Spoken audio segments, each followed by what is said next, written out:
So I started processing urine from my family in my backyard. 8,000 kwacha for 20 liters. So I thought if I could bring a solution to replace the chemical fertilizer, then that would be better for Malawi. I could encourage them to use this one. We have used the other. Let us try to use this one. Hello and welcome to Africa Science Focus, a side of net production. I'm Selly, Amutabi.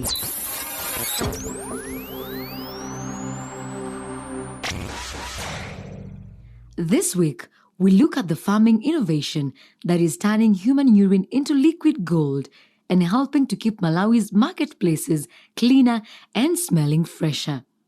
But before we get started, we wanted to tell you about your Digital Mentor podcast, a great new resource that explores mentoring, research, and career development. To find out more about the podcast, Africa Science Focus editor Jackie Opara Fotoye spoke with science research gurus Fredros Okumu and Alice Matimba. You could say that perhaps the greatest barrier to capacity development right now in Africa is the lack of good mentors. And someone might say, well, no, it's lack of financing. Someone might say it's lack of training opportunities. But actually, there is a lot to do with the lack of someone to guide you. My background is in, biomedical sciences. And throughout my career, obviously, I didn't quite have like a mentor. And I think now when I look back, I probably could have benefited from having somebody who gives me some direction for my career and for my research. So now in my current role, I work with teams in different parts of the world and in Africa to train in genomics and for particularly targeting researchers and healthcare professionals. And so myself and my colleagues from the Wellcome Sanger Institute, we started this podcast, Your Digital Mentor podcast, for researchers, particularly in the Global South, in Africa and Asia, Latin America, to benefit from hearing from other researchers how they have shaped their careers and really talking about different topics that can help them in their research. Africa already has this fantastic culture of individuals looking up to the older people. But in the academic settings or in professional life, this kind of disappears. So I guess that we have a responsibility here to exercise the great things, such as the work that Alice is doing with the African Academy of Sciences, where the experienced African scientists are stepping forward and saying, we are here for you. Our editor Jackie is speaking to Fredros and Alice about the new Your Digital Mentor podcast. Now to our main story. Crops need feeding just as much as people and animals. But farmers in Africa pay some of the highest prices in the world for synthetic chemical fertilizers, which can damage soils, waterways, and aquatic life. Now, innovators in Malawi are turning to an organic alternative of plant food that is being called magic liquid. At Nsungi Market in Area 25 in the capital, Lilongwe, traders and buyers go to a small building behind the market. This is a restroom with Piri built. While the place provides relief to the hundreds of people who use the market on a daily basis, Pili collects the much-needed raw material for the fertilizer. Join me, Charles Penslow, for Africa Science Focus as I speak to Pili on the initiative. My name is Guru Pharaoh Chilizani Piri. I am a graduate in agriculture. All right, so we've come here where you correct the urine and process it. I've seen some urinals inside. How exactly are you capturing the urine and processing it into the end product? The process has got two parts. The first part is the collection of urine as raw materials. the urine is collected into a receiving tank outside this room. So when the receiving tank is full, the urine is taken from there and transferred to a bigger tank, which is 1,000 liters. Those tanks that I've seen there. Yes, so it's transferred there, and while it is in the tank, it is being cooked by heat from the sun. Now, during the aging process, we monitor the pH of the substance to make sure that it is mature.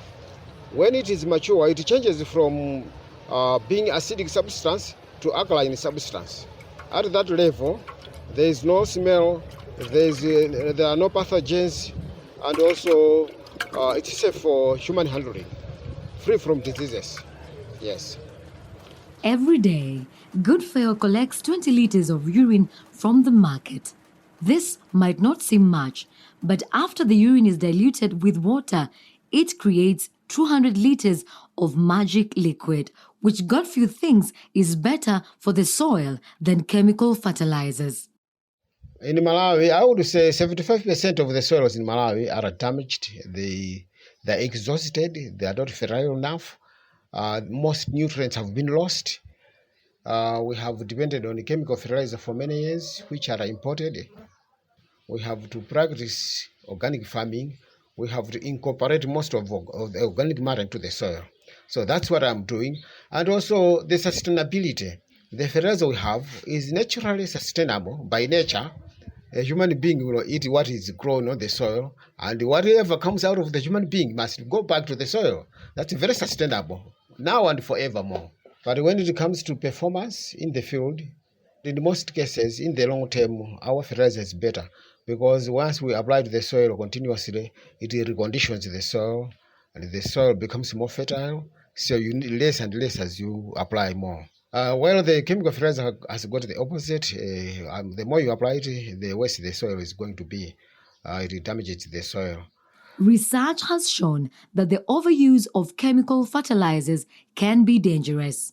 These fertilizers are often associated with intensive farming, which can degrade soil quality and agricultural land. Goodfare says his fertilizer can benefit local communities in unexpected ways. When people urinate anyhow in the open, there is water contamination. So because of that contamination, we experienced a lot of diseases from drinking water. So what we have done is we buy the urine from the public, because the urine we collect from the market is not enough. That means even all over the places, instead of people disposing the urine to the bush, they're keeping it safe in their houses for sale to us. That is reducing the contamination of the environment. But to change people from chemical to our organic fertilizer, it has been a struggle, because organic fertilizer from human waste has been a taboo in Malawi. So what we have done is to grow demonstration gardens every year. And at the time of harvest, we invite the public to see the difference, to compare. And also, when we go out to grow our demonstration gardens, we invite farmers and we do it together with the farmers. So when the farmers are taken through the process, they begin to believe that urine fertilizer is very safe, and they begin to see that the urine fertilizer is very effective as much as chemical fertilizer. It has taken me from 2007 up to this year, but I'm gonna say that from the beginning up to this end, my business has grown up to more than 100%. Using urine as a fertilizer is not a new concept. Fertilizers made from urine can provide phosphorus, nitrogen, potassium, and essential amino acids that all plants need. Africa Science Focus reporter Charles Pensulo spoke to farmer Winston Davy Banda, who uses the magic liquid on his crop. Yes, my name is Winston Davy Banda. I am 62 years old. I live at Area 25 in Sector 3 section. I am a farmer. I started my vegetable garden in 2018. I was using the chemical. But then after using this bio-nitrate fertilizer, which is now organic, I've seen a big change in my garden. What sort of changes have you seen? The harvest is so nice. the harvest is so huge, very big, as compared to what I was doing at first. Winston tells Charles that the urine fertilizer he buys is the cheapest option for him. A majority of Malawians are not able to afford the chemical fertilizer. How do you compare the prices? The prices, according to how we apply to the vegetable garden, the price is fair. The solution, you see, you have to apply about 5 liters of the fertilizer to about 10 liters of the water. So there, the solution, it covers a wider area as compared to the cost of that fertilizer. While crops such as potatoes can be fertilized with diluted liquid gold, other crops that are popular with farmers in the south of Malawi, such as maize, require more concentrated urine. But Goodfellow says one of the benefits of his people-powered fertilizer is that it can be produced locally, which cuts down on transport time and costs. He believes that as his product becomes more popular, this will make it even more affordable for his community. But I strongly believe that if we start mass production, it will be maybe about 30% or 20% cheaper, because the raw materials are cheap, they are readily available, and mostly they are free. Charles Pensolo speaking to Goodfellow Pili in Malawi's capital Lilongwe about human urine fertilizers, the traditional science that is making a comeback. Before we go, we have a question on health sent in by Omega Bwanali. Hi Africa Science Focus. My name is Omega Bwanali from Malawi. My question is, why is it that more people are having diabetic and hypertension problems? Indeed, I think over the past few years, we've noticed that the prevalence and incidence of high blood pressures as well as high blood sugars has gone up. I think the reasons are mainly because I think we now know the risk factors for these, apart from age, issues to do with nutrition, as well as other habits like the intake of alcohol and even smoking. For the nutritional challenges that we see that can contribute to hypertension or diabetes include the increase in the intake of salt. So we know that most of our people they actually take more salt. 18% I think of men and maybe 8% or thereabouts of women will always add salt to their food even though it's already been prepared with salt. There's also the increase in consumption of already made food, which usually tend to have lots of fats, which are a risk factor to developing hypertension, for example. A sedentary life, as in having less of physical activity regularly. So these two are risk factors for development of hypertension. The body mass index is a risk factor for development of those two, and we've seen that generally increased over time. Of course, women tend to be more obese as compared to men. I think it's proportional. It's about 30% for women, and then about 10% for men. And we can relate these increments of hypertension and diabetes to these risk factors that we're able to measure within our country. Thanks again to Omega Bwanali and Dr. Amos Nyaka. If you have a question on health and lifestyle or science in Africa, don't hesitate to get in touch. Send us a text or voice message on WhatsApp to +254 799 042 513.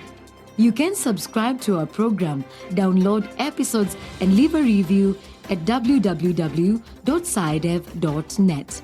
Today's program was produced by Harrison Lewis, the editor was Jackie Oparafatoye, and the reporter was Charles Pensulo.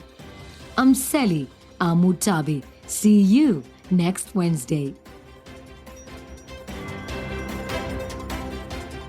This program was funded by the European Journalism Centre through the European Development Journalism Grant Programme with support from the Bill and Melinda Gates Foundation.